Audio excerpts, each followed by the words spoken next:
Welcome to the Jurassic Park-Cast, the Jurassic Park podcast where guests chat with me about Michael Crichton's 1990 novel Jurassic Park, and also not that too.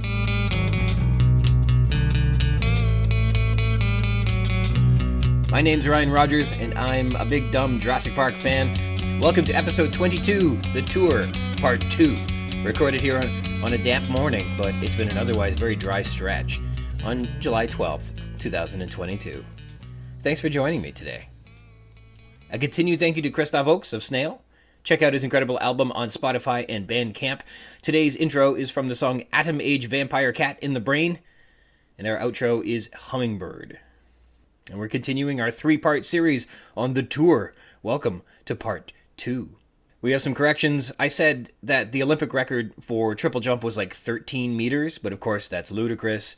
The men's world record is actually 18.29 meters. That's 60 feet. Some dude triple jumped.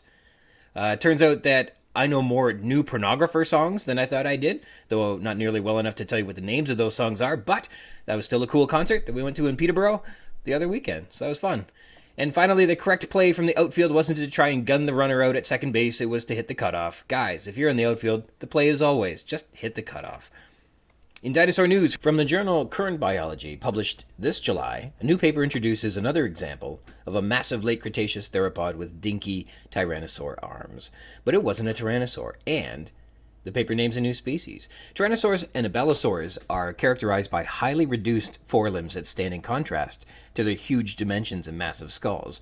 And as well as those two well-known examples, apparently the Carcharodontosauridae do this as well. These animals are less well known, but were the dominant predators of the early Cretaceous and were really huge too.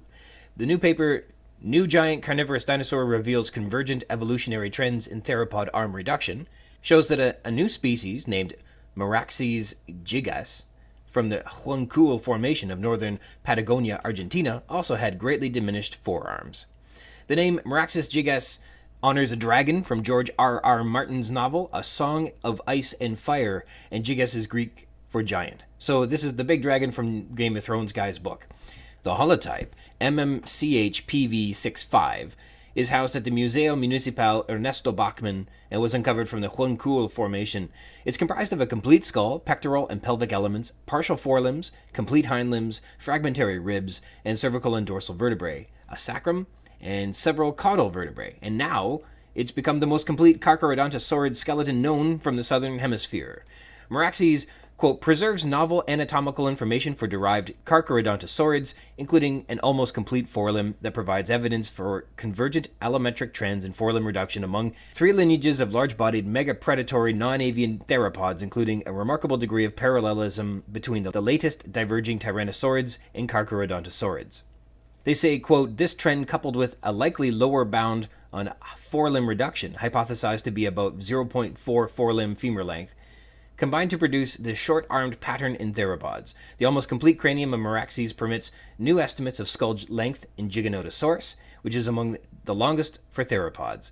Meraxes also provides further evidence that Carcharodontosaurids reached peak diversity shortly before their extinction, with high rates of trait evolution and facial ornamentation possibly linked to a social signaling role.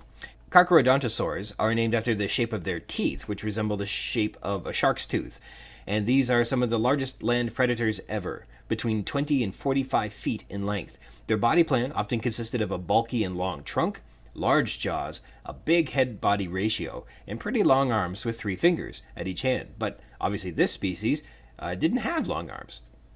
These are possibly derived allosauroids, which were popular in the late Jurassic, that were the apex predators moving into the early Cretaceous with long, narrow skulls, large orbits, 3-fingered hands, and horns or ornamental crests on their heads. And this is one of those moments where you get a cool new animal, and it further informs our perspective on the entire world of dinosaurs, or at least in the southern hemisphere of the late Cretaceous. So it's a pretty cool paper. In other news, another cool new dinosaur, this time from volume 127 of the Journal of Cretaceous Research from November 2021, called the first definitive ankylosaurian dinosaur from the Cretaceous of Jilin province of northeastern China. In September 2017, a partial left ilium of an ankylosaurian was found in the east bank of the Chaoyang River, and it's the first definitive ankylosaurian dinosaur body fossil from Jilin province. They believe this specimen is from the Albian-Cenomanian age of the Longjing Formation. It's an indeterminate ankylosaurian, holotype IVP V26052, an incomplete ilium lacking the interior and posterior ends. So they got like the shaft of this bone. As this is a singular bone and it itself is incomplete, estimating the animal's overall body size is difficult, says the paper. Given its shape and similarities with other ankylosaurs, the authors say that it may have been between 5 and 5.5 meters long, and that's about 18 feet. Only Sinankylosaurus is known as a northern Chinese ankylosaur, also based on an incomplete ilium, holotype ZJZ183, but this specimen, IVP V26052, presents none of the diagnostic features of Sinankylosaurus, the authors say, and in fact goes so as far to conclude that ZJZ183 cannot be referred to the family of Ankylosauria, let alone the same animal as the specimen. So that's a bit of a shot fired at the people who named the Sinankylosaurus. This is also the easternmost known ankylosaur ilium described yet from China. Similar to the above-mentioned Meraxes, this find further informs science's view on the family of ankylosaurians because this is the first to be known from this time and place, adding a greater context to the expanse of their origins, or I guess their lives. This discovery extends the geographic range of ankylosaurians and also, quote, enriches the Middle Cretaceous ankylosaurian record, especially in North China, says the authors. That said, this specimen's incomplete preservation limits much further analysis, like diagnosing whether it was a member of Ankylosauridae or Nodosauridae, meaning did it have a tail club or not. But it does suggest that perhaps more ankylosaur remains may be found in the Longjing Formation. And with the corrections and dinosaur news out of the way, please let me introduce you to my special guest this episode. Okay, joining me today is Danielle Wigle, a Jurassic Park enthusiast who's been a dinosaur and Jurassic Park enthusiast since she was 8 years old, and has become famously enamored with the film. She is an English teacher at Vincent Massey High School in Windsor.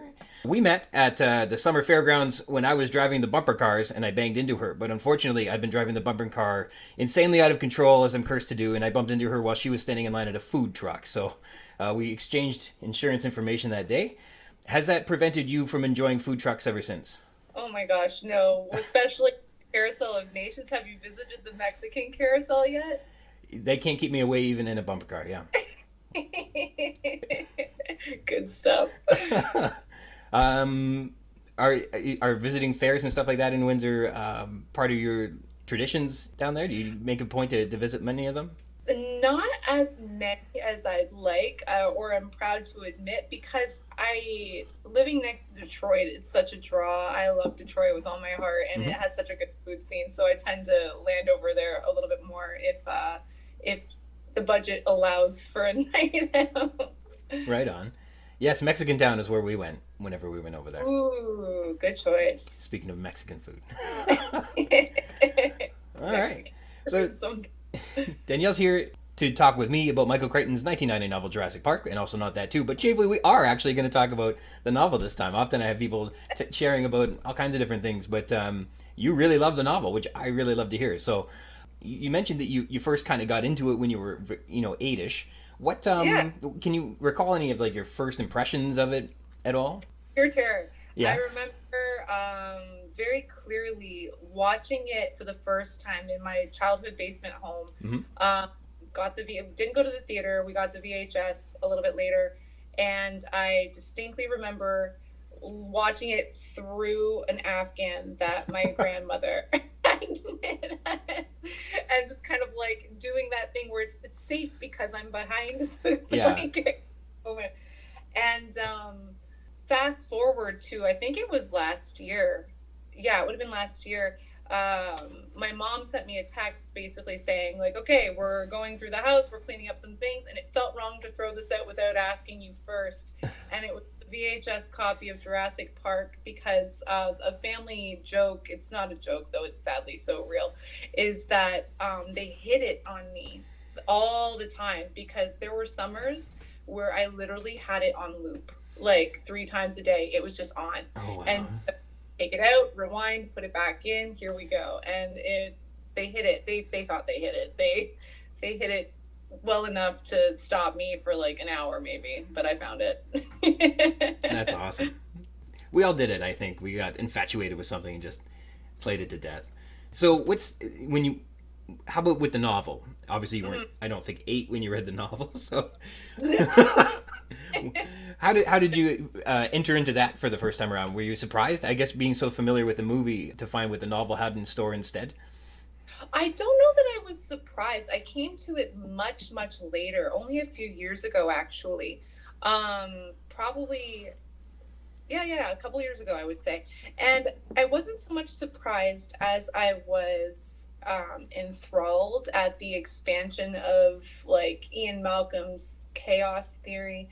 I also really loved the fact that Arnold played like a larger role in debunking it in a very logical, rational way that makes sense to have that blow up in his face within the next chapter. But I really appreciated like the narrative structure. I really loved the introduction and prologue and how they set the scene in a completely different way. And then there were so many things I hated about it too. Like the fact that Ellie Sattlers, we'll call it runtime in the novel, is 90% of it's like, oh my gosh, check out her legs. But then her legs, and like I was taking notes about how I would talk about adaptation with my students, and like some of the notes were like effing legs again, period. Like just everything was like, ugh. And like she's a smart person still, but she doesn't say anything. She literally just like notes, oh, those bars weren't here before. Wow, that plant is poisonous, and never says anything out loud. And it's just like, you are so much cooler in the movie. Laura Dern is like, it gave me a better appreciation for Laura Dern, I guess. But I really love both. They're so good. They tackle the things differently. And I believe the movie is an improvement on the book for why it was changed, and I think that it was really well executed, and obviously it stood the test of time. But I have a deep appreciation for the book, so much so that I had my school buy 100 copies so that I could share it with my I wondered students. about that. That's crazy. Oh, that's great. Yeah. What I liked about doing an English degree was that you could often find the classics for like, you know how like textbooks in school were so insanely expensive, but like you could get the classics that you're going to be studying for, $5 somewhere, and now you can get them off of Amazon. Yeah. The word anthology was like, ah, crap, here goes my wallet. Yeah, but you can pick up Wuthering Heights for $1. Yeah. Fat copy on discount. Yep. Penguin edition. But yeah, no, Jurassic Park is such a good book, and there's so many things I could say about it. Do we have a place we want to land to start our conversation? I have been tracking Ellie Sattler's depiction, and you're right. There's a tremendous amount about, like, it describes what her neck looks like and her legs look like and what kind of shorts she's wearing, and her shirt's tied off at the midriff, which I guess Laura Dern did. She did that in the great Lex a hottie, but let's move on. Oh my god, just thinking about it, the first line that Ian Malcolm says at her, do you remember it? I could look at your legs all day, or something like that. Like, you're extremely attractive. I could stare at your legs all day. Pardon? Like, no. Even by 1990s standards, no. Yeah, that's it. And I think there was supposed to be this idea that Dodgson's unknown accomplice, all we knew about him at that point was that his accomplice was arrogant and obnoxious. And then we go right into the next chapter where this one character comes out, and you're right out of the, through the door, he comes in like Kramer, being obnoxious and arrogant. And so I think that there was supposed to be this really, really either super subtle or just like poorly fleshed out subterfuge that Malcolm was actually Dodgson's inside man. But that's the thing. I like that idea for sure. How much of him being described as like a subversion to Hammond happens before that, though? Because like, I always love that Hammond is responsible for bringing him here and just hates every second he has to spend with Malcolm, which is so much clearer in the book than it is in the movie. And I love, like, it's kind of terrible, but I always encourage students to track Hammond as, like, if you want some low-hanging fruit for changes and adaptation, follow him. It'll be great. And just his excerpts, like, oh, balls! Like, yeah. There's a couple times where Attenborough yells in the film, and I thought that he said balls at least one of those times, but I had to go back and check, and I think he just yells Grant, or he yells damn, but I thought he yelled balls, and he didn't, and I was like, that's a missed opportunity. I think. Yeah, it's Grant. Yeah, it's like really British, hyper British in that moment. Yeah. Why do you think that they choose? They selected a British John Hammond for the film when you talk about adaptations? That's a good question. Well, obviously, just the draw of having an Attenborough is like, in and of itself. But he's such a Santa Claus in the movie, like literally bringing joy to children. And I guess maybe there's just this idea of this classic interpretation of, you know, the Santa Claus figure as a European person, I suppose. That might be a stretch, but that's literally the first thing that just popped into my head. So I always talk about him as a Santa Claus when we're talking about the movie version of Hammond. He's such a Santa. And then they turn around and obviously like this cold capitalist, and some of the students are pretty hardcore capitalists and are all about it. He's just trying to make money, miss, just trying to make money. I'm like, yeah, let's talk about that in grade 12 when we study Marxism and feminism. I'll radicalize you yet. We'll get there. All my socialist literature, yes. That's it. Jurassic Park is socialist literature, of course. Yeah. There needs to be more regulations on emerging technologies. There needs to be less freedom in the corporate world so that you don't get monster dinosaurs eating people. Because that's what you get. The behemoth of... That's what you get. It's just inevitable. If we follow chaos theory, it's just going to happen. I wonder if there's a strong analogy for velociraptors being stock dividends or something like that, where, you know, you got to get these dollars or else, and they just run around crazy all the time. I wonder. There will be when we write it. Okay. That's awesome. Oh my gosh, it's so true though. And that's the one thing I always scare my students right out the gate, because we read the introduction and the prologue first, obviously. And I warn them very much in advance. I'm like, the introduction is going to scare you away from this. The language is very dry. It is very descriptive in terms of, it's like a bullet point list of genetic engineering and how it's emerging and different companies and how they're being, essentially, you know where we're at with that. I'm like, this is not the story. This is not the story. And we talk about the narrative frame of like why it's so unique having both an introduction and a prologue, what kind of purpose a prologue serves. And so within the first chapter, you can just see their eyes get so big, or with the introduction, their eyes get so big, and they're just like, Miss, no, like, what is this? I didn't get a sentence of it. So we go through a summary and like how to summarize something effectively and to basically demonstrate that we understand its meaning. And then with the prologue with Bobbie Carter, it's like, okay, now this is the story. Miss, that chapter was so much better, right? Yeah. It is. And don't worry, the rest of the book follows that.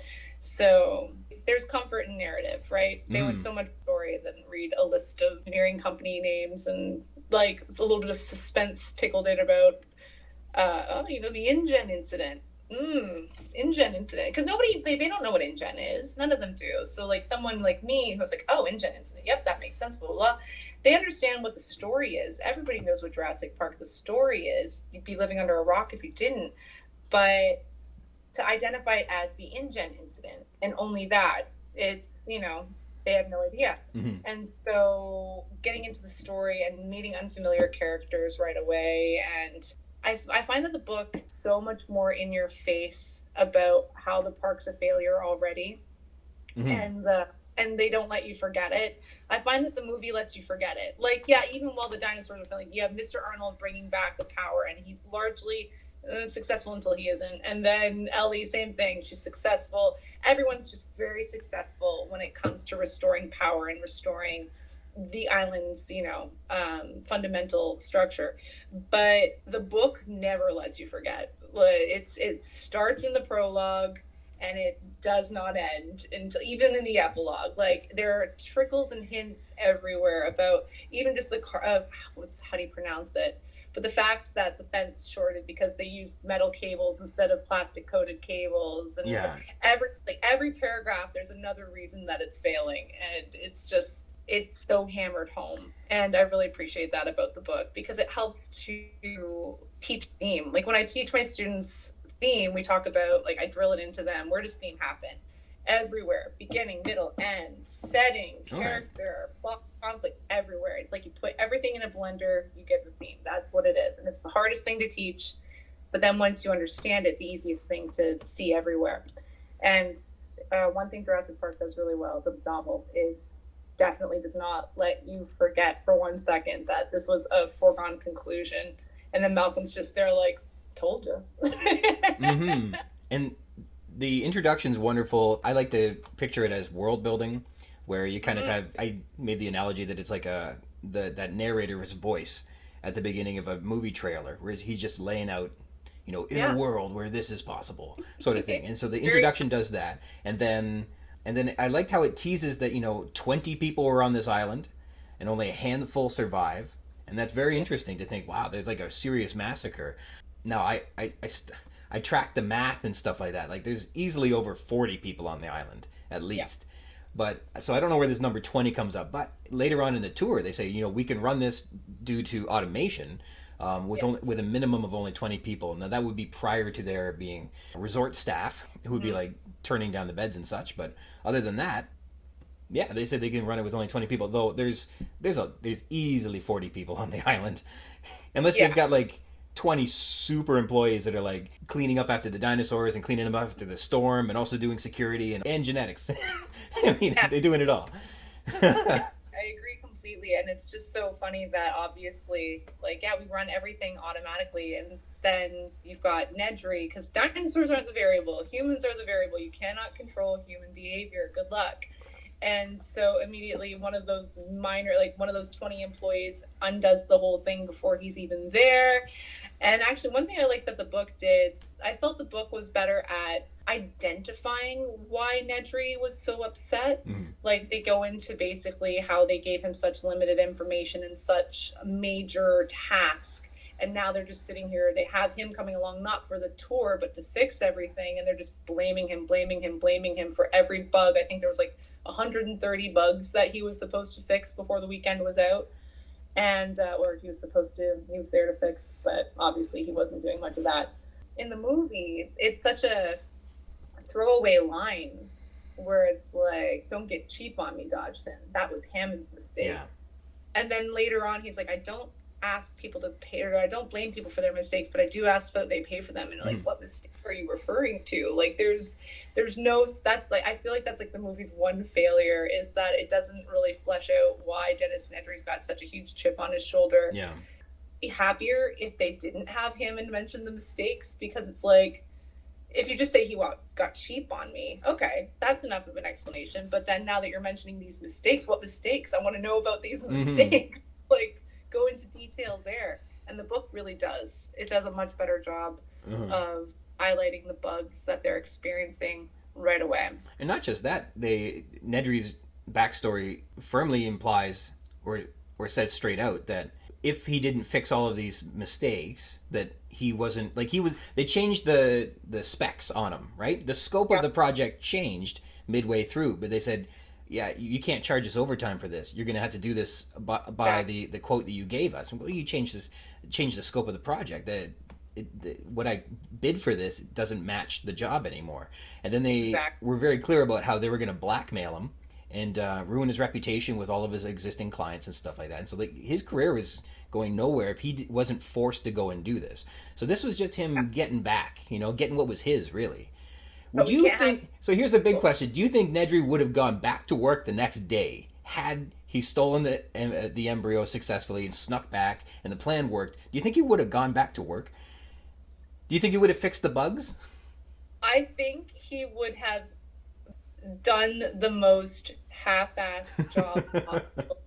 Like, if you already think I'm a crap employee, great. Go ahead, dog me, drag my name through the mud, and I will be here just so you don't suspect me. However, your bugs are gonna, like, screw you and your bugs kind of thing. Basically the same thing he was doing that day anyway. Like, all he was, like, Wu and Arnold are talking about how he was sitting here at this console. What was he doing the whole time? Like, when they go through his keystrokes, he was just surfing the net, essentially, whatever the equivalent was in the 90s. Then he only pops into the code to turn off the security system using his back door. So, which I guess, yeah, that would still make sense for people who've only seen the movie. The fact that he left a back door. It's just more heavily described in the novel that computer programmers tend to leave themselves a way into the program so that they can fix it remotely and easily without having to burden the owners of the program, their clients. So, Little cheat codes so they can get in there. Exactly. White Rabbit object, which, whatever it is, did it all. I love Samuel L. Jackson as Arnold so much. It's like perfect casting. So in the book, is much mentioned when you were doing the studies that Ray Arnold in the book is John Arnold, and that for some reason in the control room, Crichton wrote 2 Johns in the same room in the same scenes all the time? All the time. Like, they spend a lot of their time together, and I hated it. I hate it so much.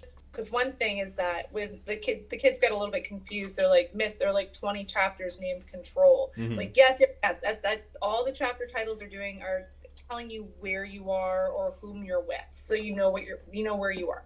Like, oh, okay. And so then you're in there and it's just John in Control, and it's just like, oh my gosh, no, just call him Arnold. I don't know, but I love how much more fleshed out John Ray Arnold is in the book for sure. Oh, but for the precious little time Samuel L. Jackson's on screen, he crushes it. So yeah, he's wonderful. He was great in that. Everybody was. I mean, the performances, I think, from left to right, the whole cast were really, except for maybe Harding, the veterinarian. He might have mailed it in, but everybody else is good. What? Really? Oh, what's that? Yeah. Like, Windsor are the lead of the San Diego Zoo and like the foremost expert on avian science, and like, oh, look at that, pupils be diluted. I could see that from here. I'm 8. Yeah, he wasn't a very good veterinarian. No. That was his job. Of all the people that, like, Nedry built a great system. Arnold was in control. Wu cloned the dinosaurs, but Harding wasn't a very good choice. Harding was a wreck. He's kind of fumbly in the book too. Like, not so much with just the pharmacological issue, but on top of that, like, when it's so clear that Arnold's trying to get them back so they can use the Jeep, he's like, nah, no, he's always got a problem. Don't worry about that. Let's just go further into the park at night. And just like, cruising around. Exactly. And I actually really liked to thinking about that, because obviously the whole thing is about Nedry having the Jeep and having I'm not sure what weapon it is, but essentially the only weapon that's remotely capable of bringing down Tyrannosaur. The canisters of something, yeah. Yeah, exactly. And the fact that there's so many almosts, like, hey, look at those lights. We'll get to those later. Hey, look, the copies are going this way. They usually find dead things. Let's see. We'll get to that later. So many, like, near Nedry moments. And there's a couple other close calls, like during the stampede, they can't find Grant and the kids, even though they're by the motion sensors, and they would have liked to have been able to find them. I think at it's after the stampede where they tranquilize the Tyrannosaur, but and the kids are like, they just left this place and they were on the river. Like, it was all really close to one another at that time. And there's a couple neat close calls and things like that. I thought that the electric waterfall, that when the power goes out, that the waterfall stopped, was a little odd. That was one of those. I'm not sure how you. I don't know. Were they pumping the water to the top of? It made no sense, but. Not sure at all either. It's like, it makes sense in terms of the vanity projects that they were trying, like, hiding the fence with different types of trees and things that aren't mentioned. Like, or obviously in the movie, the fences are so prominent. And so, yeah, an electric waterfall in theory makes sense, but how it's functioning in those moments, little off. I've never heard of somebody pulling the plug somewhere and then a whole waterfall stopping. That's a lot of energy. That's pumping ungodly amounts of water up out of the ocean, I guess. Like, it's covering an entire shore from view, so I don't know.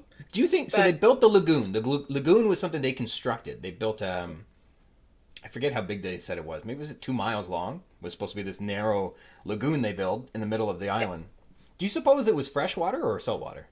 No, there's a man-made lake, right? Yeah. I would have fresh water because the juvenile T-Rex is drinking from it in one of the scenes. Yeah. Well, they had it stocked with, I don't remember which fish they get put in there. That would be an indication of whether it was freshwater or saltwater. Yeah, it certainly would, but the only fact of that the one dinosaur, the Tyrannosaur, the juvenile, that does away with Edry just really handling is, I forgot how gruesome some of the depictions in the book were of death, and I remember like stopping right before the Nedry chapter or the Nedry death and being like, "Oh guys, I'm so sorry. Okay, this is gonna be bad. Here we go," because it cuts away, right? Spielberg cuts away in the movie, but the book is like, he was holding his guts and then he felt the clamp around his face, and the last thought was just like, I hope it ends soon. It's like, oh my god, this is so visceral. Yeah. And then Reed just had a pretty gruesome death too. But I like that, speaking of the deaths, just thinking about things that were omitted from the book that they kind of pick up in the Lost World, the second movie, just to kind of like pay respect to these specific, like Hammond's death is kind of co-opted by, is his name Deirdre? I'm pretty sure, like being attacked by the compies. Something like that, yeah. Yeah, and then Tina Bowman at the beginning being attacked by compies as well. So I like the little nods to the first book and the second movie. Were compies in the first movie? I don't think at all. I don't think I've ever realized that the compies are not in that first movie. I don't think they are, and I don't think the Stegosaur is at all either. No. And the juvenile T-Rex, obviously. There are a lot of dinosaurs omitted, yeah, like for sure. They focus only really on like the 4 main ones, like the Triceratops because of that scene, the Apatosaurs, T-Rex, and the Raptors. The rest are just kind of around more. Getting stuck on the fence or something. Yeah, they don't mention, so Styracosaurus is supposed to be there, and that would have been really cool. And the Euoplocephalus is supposed to be in there. That would have been pretty neat to have on the island, in the book. I think they just called them hadrosaurs. Like, it could have been any duckbill, yeah. And you have the Procompsognathids, the maiasaurs.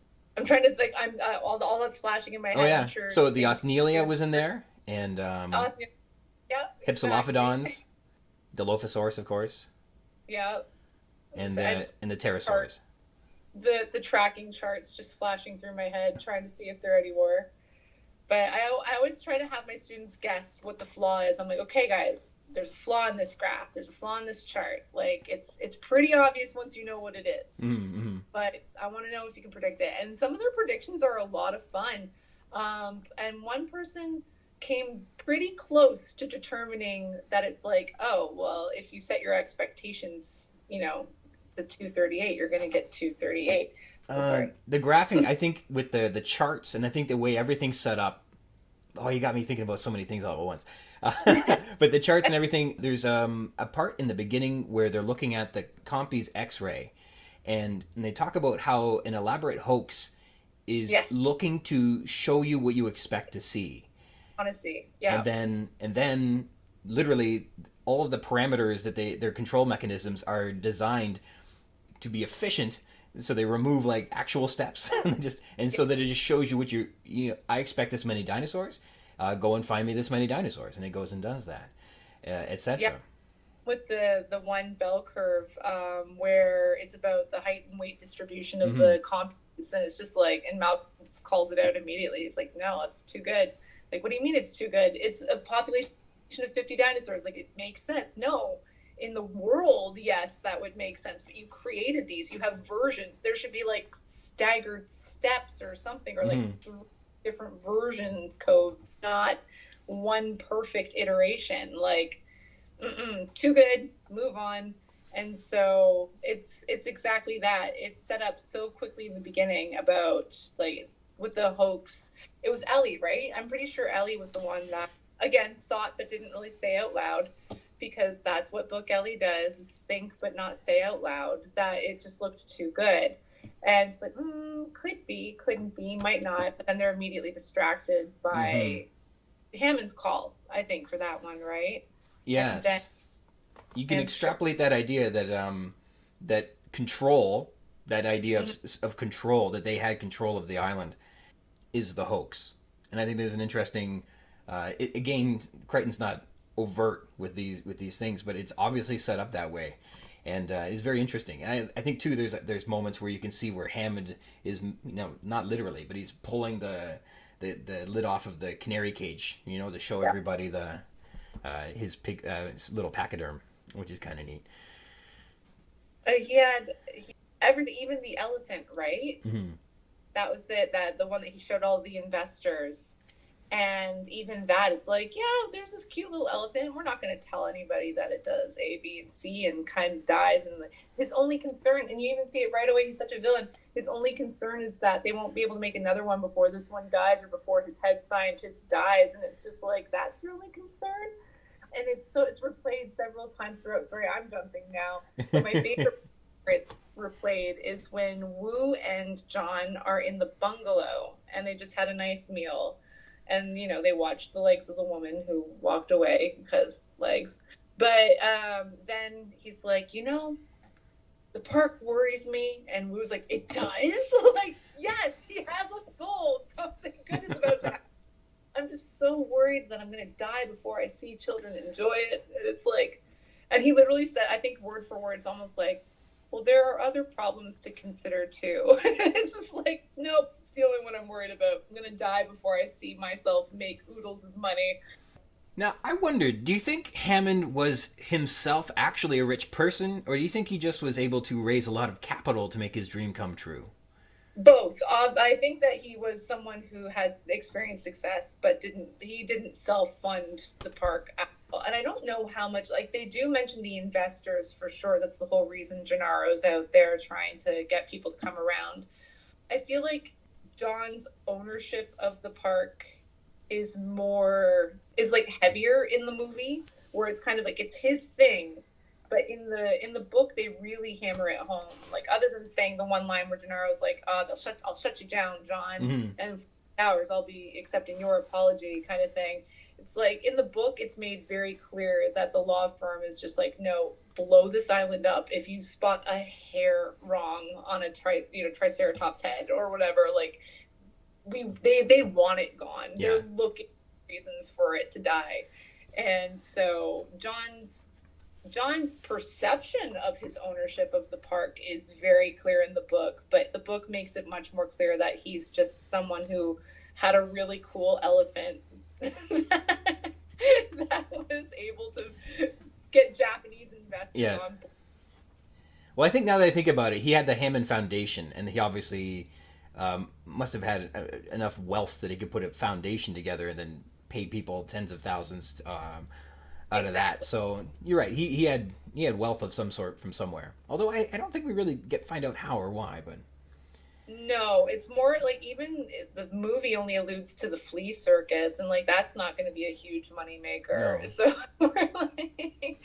so obviously he comes from humble means. He's a self-built man, but the park is largely funded by investors, majority for sure. Like even the law firm owns 5% general, so that's just the law firm that represents the investors. So it's like it's pretty clear that they have the power to pull the plug and that they want to.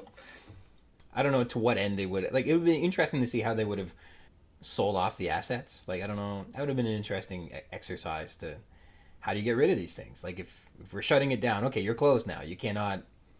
I'm pretty sure he literally says, like, burn it to the ground. And I know that that's not taken literally, even though literally that does happen. But they don't really allow for any other, they're not like exploring any other opportunities there. It's kind of just like left to the reader's imagination. Like, would it be a fallen kingdom selling off the assets one by one? But then not even just the animals, obviously the animals would be executed or exterminated, but like they had how many supercomputers, like 3 Cray machines, and how many gene hoods, which at the time were like so alarming that the EPA was questioning what they were being used for.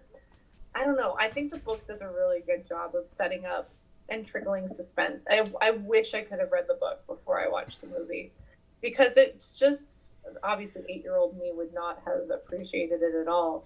But I wish I could have read it before I even knew that it was about dinosaurs. It's like there are so many points where, like, now imagine if you didn't know this book was about creating dinosaurs. Like, this is the first time it happens. Mm-hmm. It's Apple 11 saying, "Oh, whose kid drew the dinosaur?"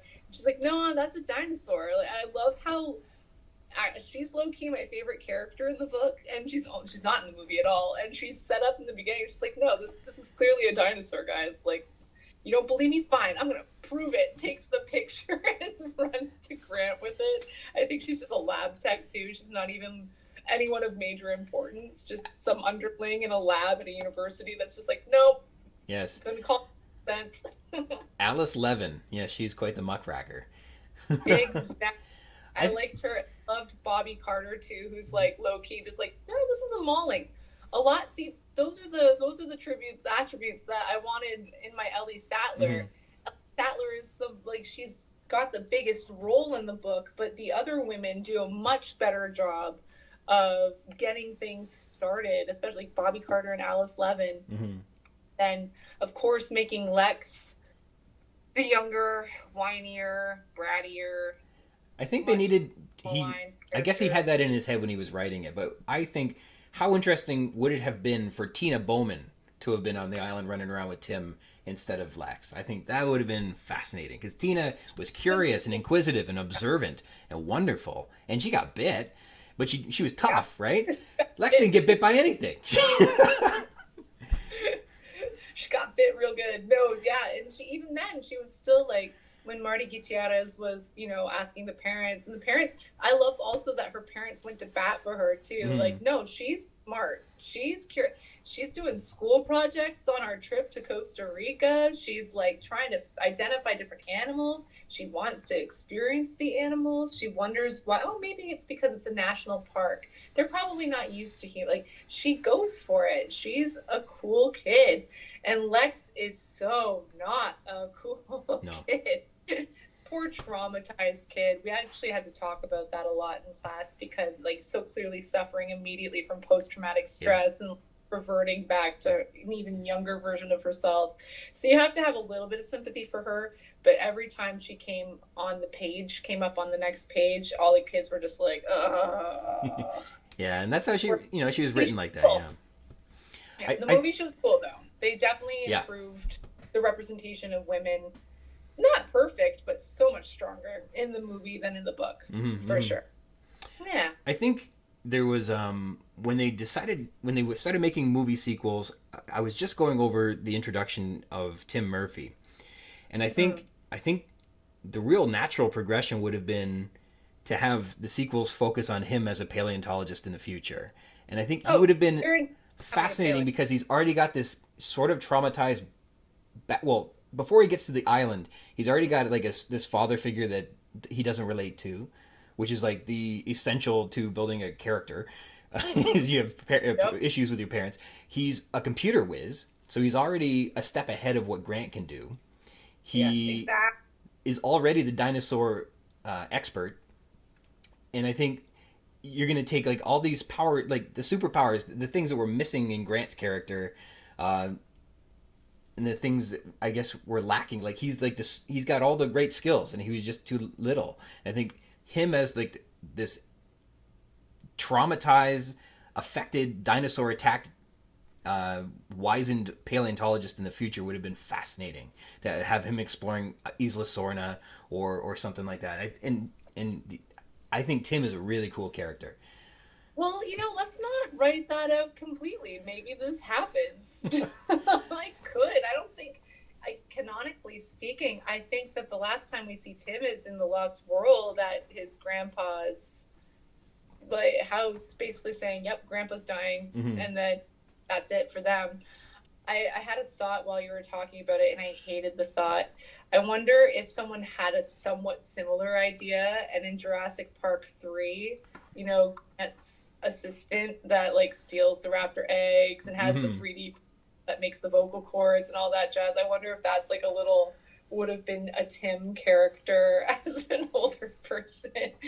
He's such a bad movie, but it's a great B movie. That's the one thing I'll say about Jurassic Park 3 is it's an amazing B movie. It's not a blockbuster. It's amazing how Grant really, so with Ellie, Grant and she are peers. Like he is professor to student relationship, but he doesn't treat her like that. At no point is there like that dichotomy dynamic. Yeah, they're always kind of equals, and I think it's the same with Tim as well. That he, you know dinosaurs. All right, you and me, we're the same, as opposed to if you don't, like Gennaro, he's not the same as Gennaro. He's a hero above Gennaro. Gennaro is slime to him. Although Gennaro does a lot of really heroic stuff. I think that book Gennaro's much cooler. He is probably one of the most round story arcs and backstory and everything that happens. Like, he is one of the most fulfilling characters in the novel that gets disregarded. Yeah, he's like he's forced to take responsibility in some ways, or very strongly encouraged to take responsibility. But to his credit, he really does. Mm-hmm.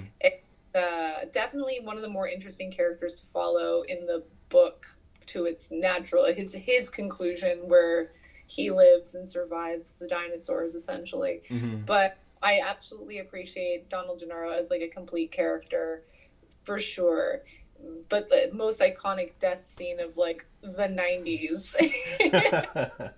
Gotta sacrifice a well-rounded character here and there, I guess. But it was I definitely appreciate that of the movie, of the book, sorry. And I definitely appreciate the fact that, I don't know, like Grant is less developed in the book, but it lends itself to more opportunities for, like you said, Tim to shine. Mm. And I hesitate to say for Ellie to shine. Ellie shines so much brighter in the movie. But Tim certainly plays a much stronger role in the novel. And I think that that's just because immediately Grant recognizes his love and he flat out says he loves kids. Kids are so curious about dinosaurs. Why wouldn't I love them? So you're stealing like a character moment from Grant from the movie, but you're giving so much more to Tim. And no, Tim's fun to follow, especially like even just his relationship with the dinosaurs at the beginning with the baby raptor and everything like that. And he still has a love of dinosaurs and he's still able to appreciate everything as he leaves. So a lot more opportunity to round out characters that are important. Certainly Gennaro and Tim are important in the book, but neither really accomplishes anything that their removal would change the story drastically, right? Like if there was just the threat of the lawyers, but that's true. Yeah, he's kind of leading the investigation, but you're right. In and of itself, he doesn't necessarily need to be there. He could have just been like, all right, let me know what you guys think at the end of the week. Yeah. Even in the book, he has a much more competent spiel where he's like, we're here to answer 2 questions. I need you to answer me these 2 questions by the end of the weekend. And he doesn't cut corners around it. He doesn't try to put a bow on it. He's literally like, is the park safe? And what control measures are being used? And that's it. Here we go. Let's figure it out. Mm-hmm. Much more practical. And by that measure, Malcolm doesn't practically do much either. He just kind of is like, this is all going bad. It's in my report. I submitted it years ago. I brought it again. You can read it some more if you want. And he's just there to watch it burn. He's ready to. He's like, it's gonna fail, and I'm here for it. I can't wait to see you go down the drain here. And I love that. Who's it? I think it is Gennaro that calls him out. What isn't predicted in your report? Yeah. Like, that's the whole point. My report predicts everything because you guys haven't thought of everything and you couldn't possibly think of everything. That's the whole point. And I love, he's not snide, but just so sure that it almost comes off as snide. And you can it too, because we're in the know. We know it's going to fail. We're told at the beginning, even if you knew nothing, the introduction told you this is going to fail. And so we get to be kind of snide with him. Like, well, this guy's right, so maybe I'll just align with him over here instead of over there with the people that are trying to control dinosaurs. And then he gets some of the best lines both in the movie and the book, obviously. And I think the book just expands on them more and talking about, you know, the nature of chaos theory and about the natural order of the world and the, you know, what you call discovery. Everything is just so well written, and thank God Michael Crichton was also wrote the screenplay as well, because it holds, right? It's just, when you watch a bad movie and then when you watch Jurassic Park, it's appreciated all the more for how good the writing is. What did I rewatch recently? I rewatched the movie. Did you watch Taken? Liam Neeson's Taken? I'm aware of it. I don't think I might have seen it. I don't recall it very well.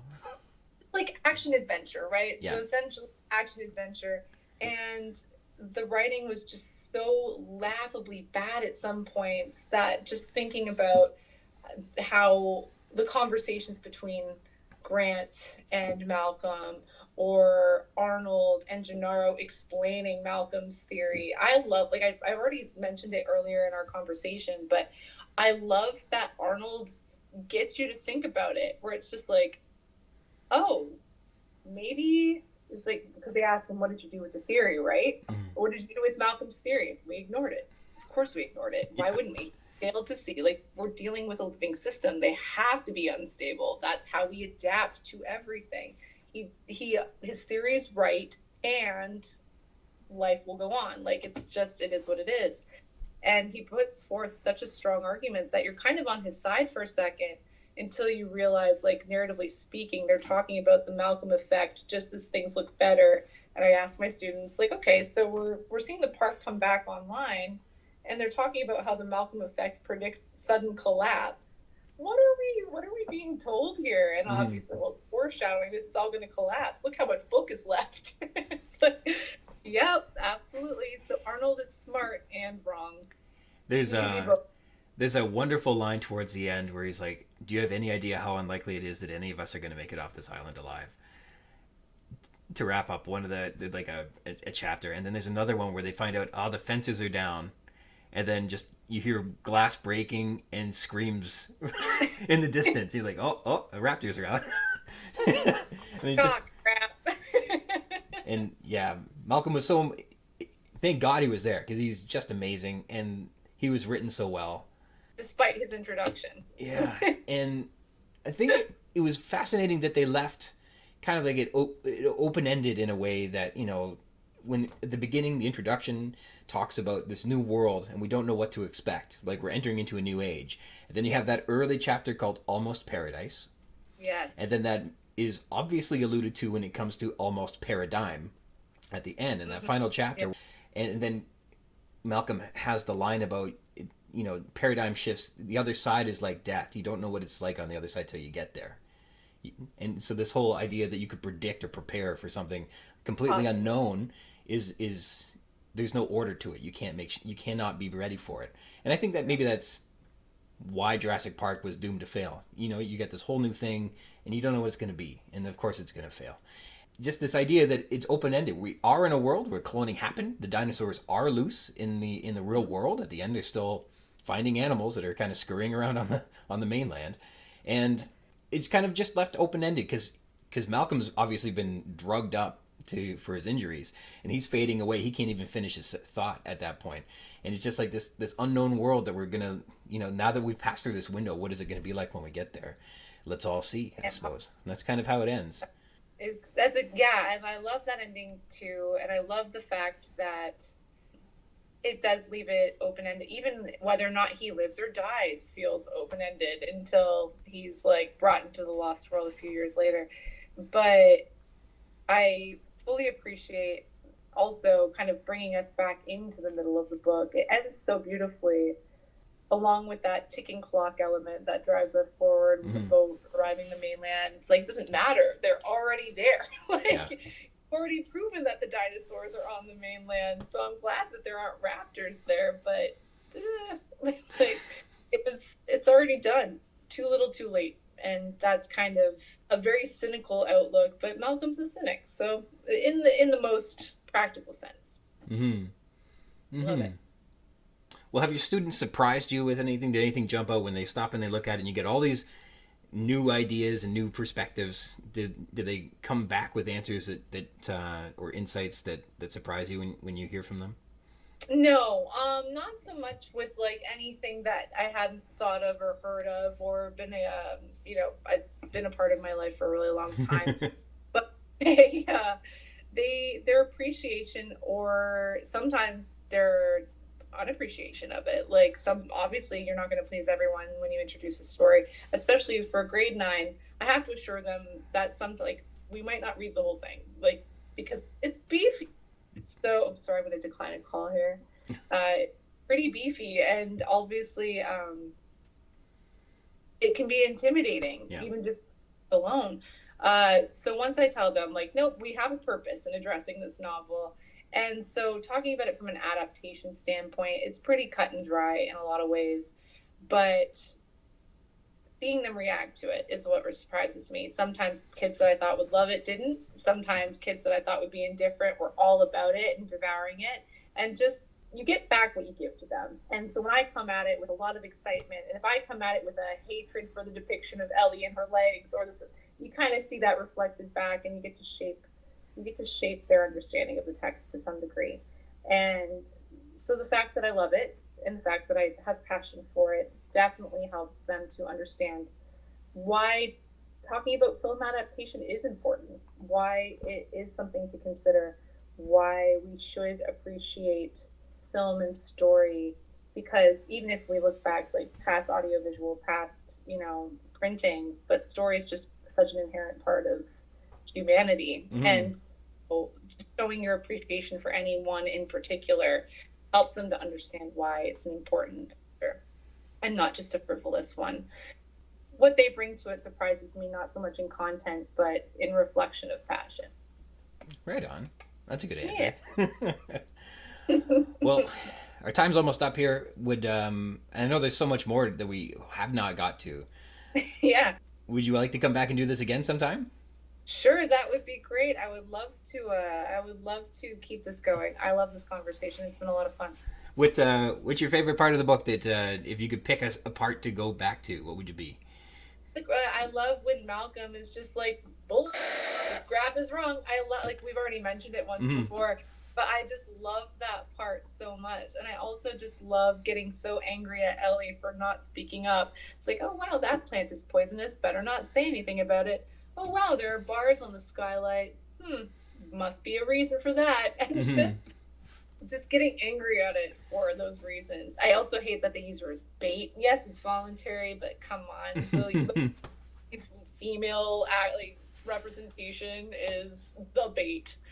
So yeah, I love the book, and I hate it, and I love it, and I hate it. Speaking of using Ellie as bait, we didn't even get into Muldoon, and he's a lot of fun too. Oh, Muldoon! Yeah, we have. Oh my gosh, yeah, so we've got plenty to talk about. All right. Well, I can't wait to have you back. We'll do a whole Muldoon thing.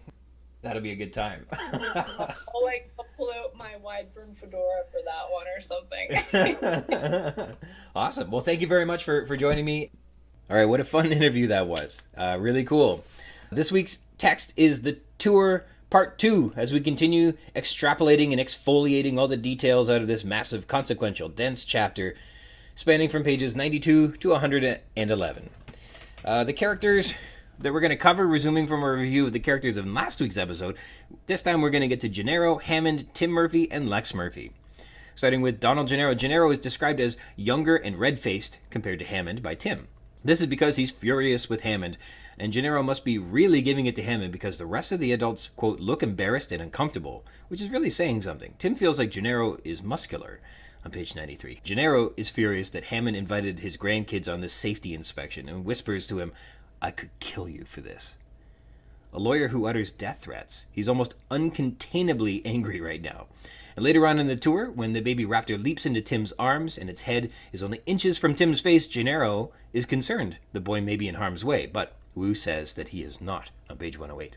John Hammond. Hammond kisses both the kids upon their arrival, on page 93, and what he wants, he gets, to the displeasure of Ed Regis and Donald Gennaro. And that's all we really get from Hammond in this chapter. He sends them on their way with the tour, and then he waddles off and does whatever John Hammond does.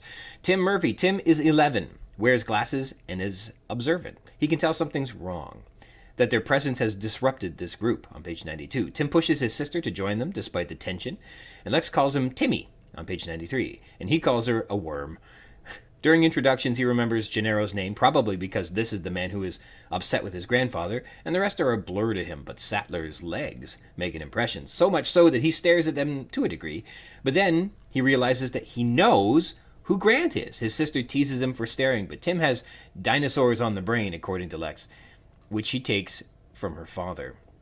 Tim tunes her out, probably a coping mechanism he's had lots of practice with. Grant identifies with Tim right away. Tim is one of our heroes. He's a dinosaur specialist, a survivor, and he gets a nominal backstory to help us really connect and sympathize with him. His parents are splitting up, nobody understands him, his bratty little sister embodies and parrots all the things his father doesn't respect about Tim, and he feels like he doesn't belong in this group of consultants and can tell that they don't want him and his sister there on the tour. If you've ever felt like a misunderstood outsider, you felt like Tim. He's been interested in dinosaurs for, quote, a while now, and he's nervous to speak with Dr. Grant. He admits he only gets it to a museum if he can talk his father into it, on page 94. When talking to his dad about dinosaurs, he seems to get embarrassed that his dad doesn't know the first thing about the animals and is a bit impatient with him. In a flashback visiting the American Museum of Natural History, Tim retells his observations on the Tyrannosaurus mount AMNH5027, which we discuss in episode 16, Malcolm, with paleontology and Tyrannosaurus specialist Dr. David Hone. They look at the Tyrannosaurus in this flashback, and then they leave so they can watch the rest of the Mets baseball game, to Tim's great disappointment, on page 95. Tim's perhaps equally disappointed in his father as his father is disappointed in him. In any case, disappointing Tim and going off to do what Lex and Dad want to do is described as just how things happened in his family, on page 95.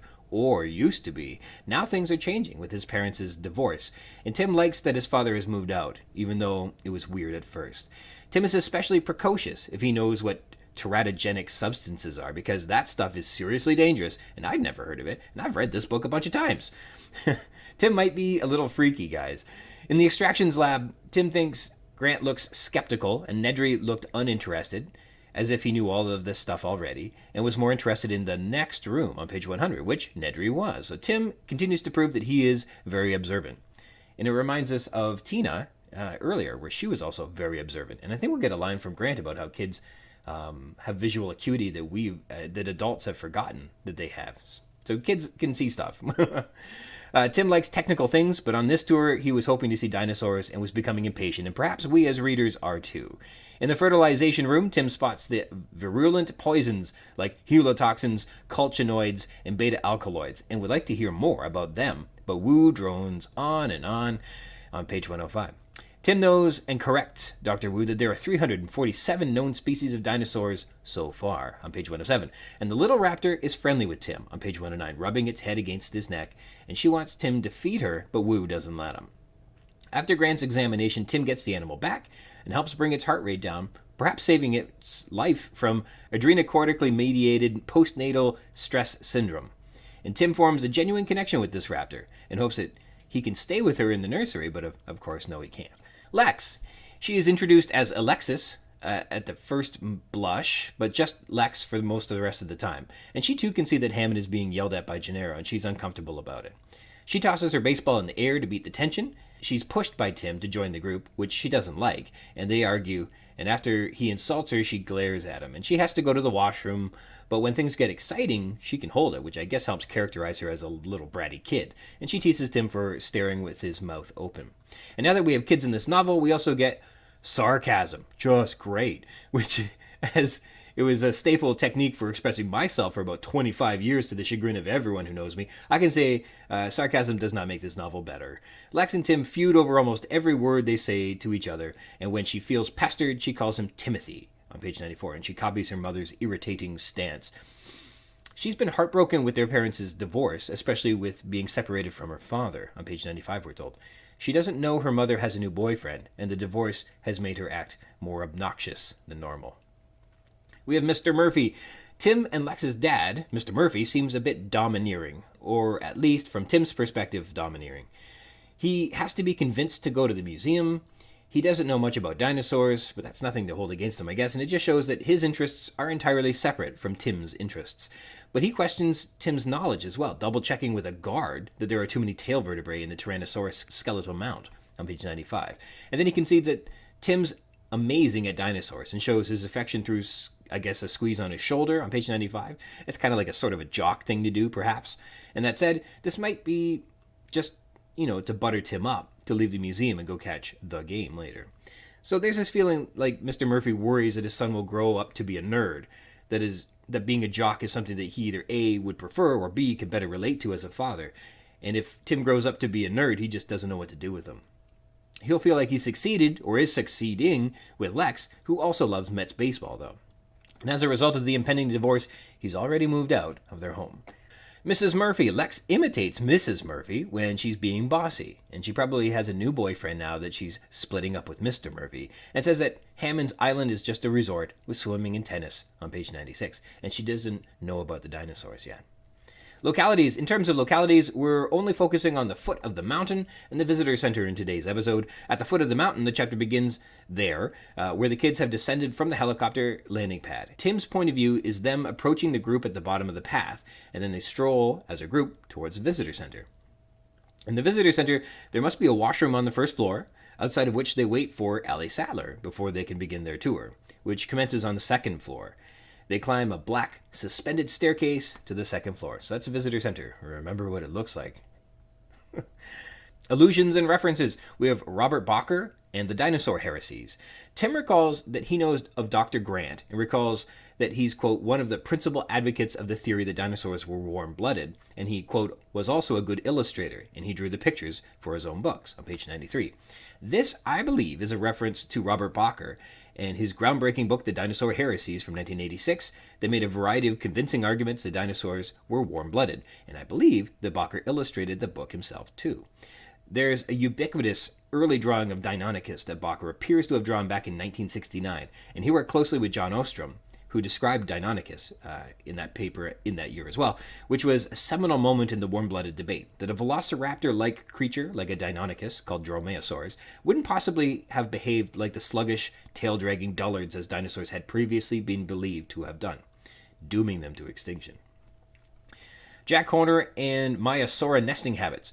Likewise, Tim also recalls that Dr. Grant had done, quote, lots of digging at a place called Egg Hill in Montana, which was famous because so many dinosaur eggs had been found there. Professor Grant had found most of the dinosaur eggs that have ever been discovered, we're told on page 93.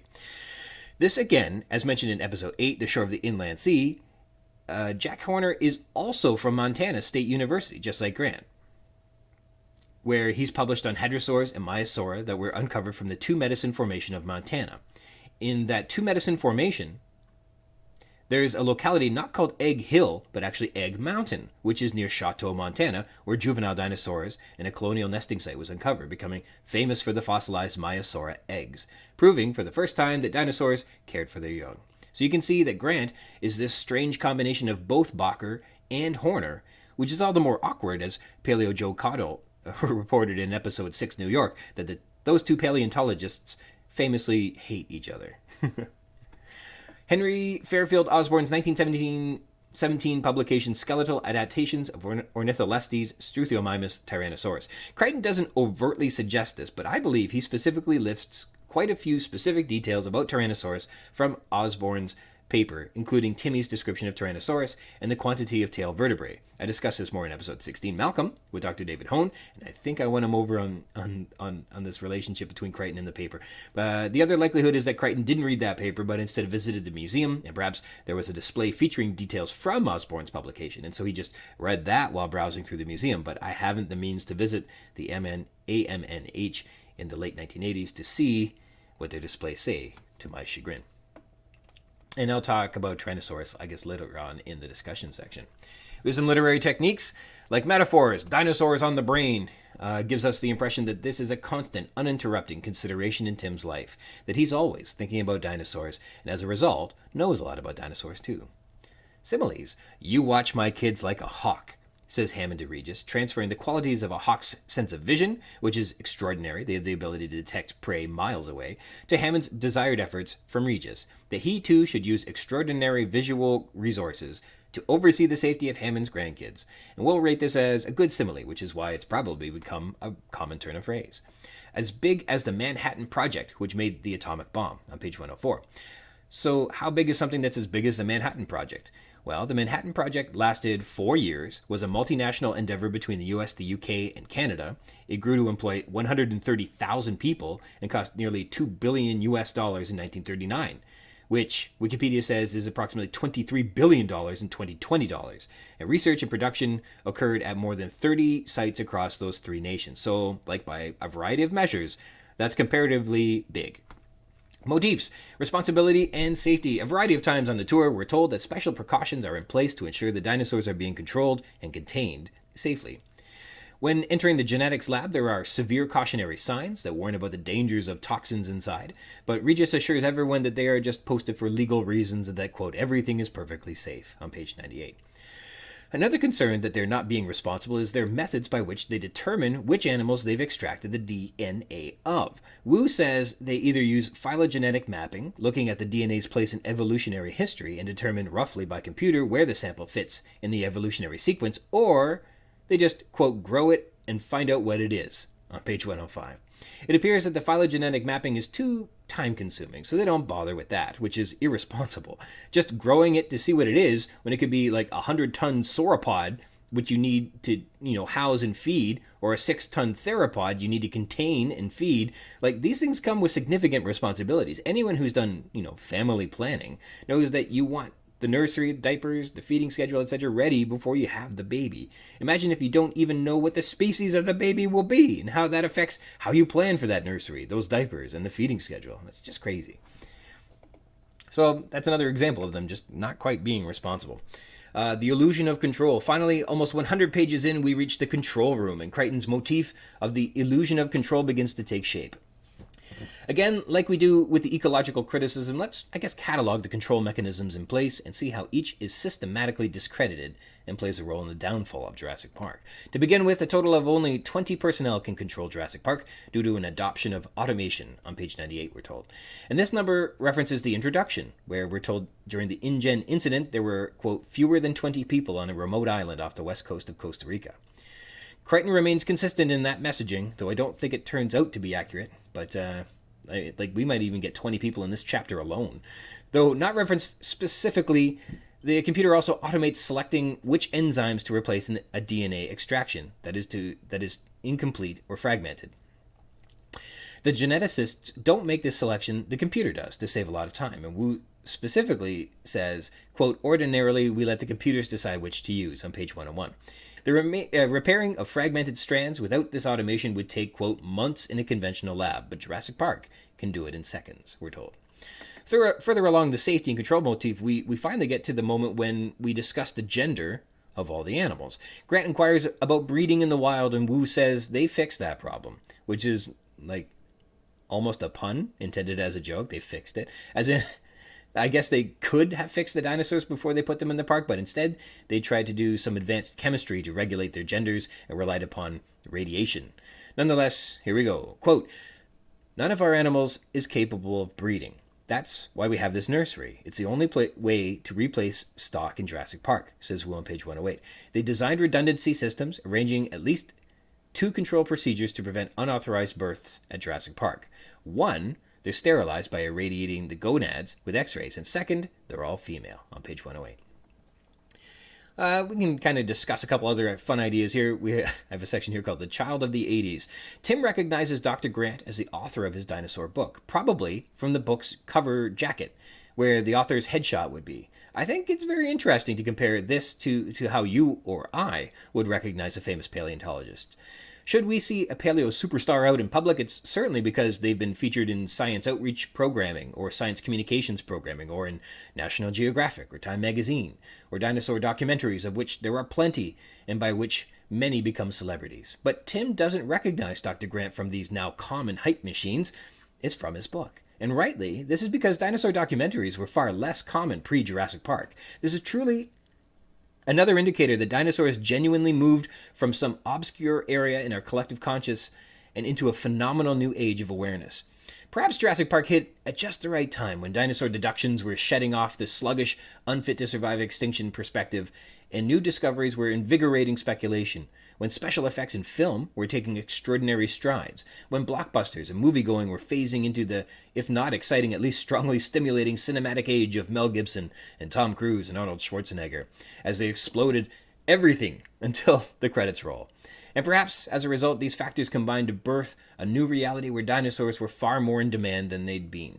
And now, famous faces from the documentaries make some paleontologists world-renowned. But Crichton didn't live in a dinosaur documentary age. He came from the Sir Arthur Conan Doyle age of The Lost World, which was done in 1925, and King Kong from 1933, 1 Million Years BC from 1940, and The Beast from 20,000 Fathoms in 1953. We also have The Valley of Gwangi in 1969, and When Dinosaurs Ruled the Earth in 1970, and one of my favorites, although I cannot find it wherever it may be, Baby, The Secret of the Lost Legend in 1985. These were the films that Crichton had as a reference to what, animated dinosaurs look like versus what we got post Jurassic Park. And compared to the movie, Tim meets Dr. Grant in this chapter, and this is similar to him meeting him in the film. In the novel, he recognizes him because he has the book. In the film, he's literally carrying the book with him, and he's really pestering Grant as they're jostling around to see who rides in which Land Cruisers. Which also illustrates another major difference, that the kids don't meet the consultants until after the tour, whereas Tim and Lex join them before beginning the tour in the novel. Plus, novel Grant likes kids, and says so in this chapter, whereas film Grant doesn't like kids. Yet. Her father's daughter. Tim has, quote, dinosaurs on the brain, according to Lex. This is written as a pejorative, something that doesn't hold any meaning or value in the Murphy household. Lex and her father both tell Tim that he has, quote, dinosaurs on the brain, but they don't mean it in a constructive or supportive tone. Supporting this derisive and demeaning interpretation of dinosaurs on the brain, Lex is sure to add, Dad says dinosaurs are really stupid. That is sad. Lex adds, he says Tim should get out in the air and play more sports, knowing that his dad is a Mets baseball fan, and in fact, tears him away from the museum so they can go catch the rest of the ball game. All of this is clearly belittling Tim's, not just interests, but like his passion, his joie de vivre, and that's pretty dark. And Lex embodies her father's disappointment and apes her father, wearing a Mets baseball cap, carrying a baseball and a glove, using the same pejoratives on Tim as her father does. This is a dark and sad reality for Tim, especially one where his parents are already splitting up. Tim standing before his hero, and the specter of his father emitting from Lex continues to belittle and embarrass him. And I can only read the sentence, I thought you had to go, like to the washroom, as weakly uttered in pain as opposed to the combative jousting comment with siblings. That's how I'd write it anyhow. It's no wonder Tim is drawn to Dr. Grant, and it's lucky for him Grant is a role model. Lex also copies her mother's most irritating stance when scolding Tim too.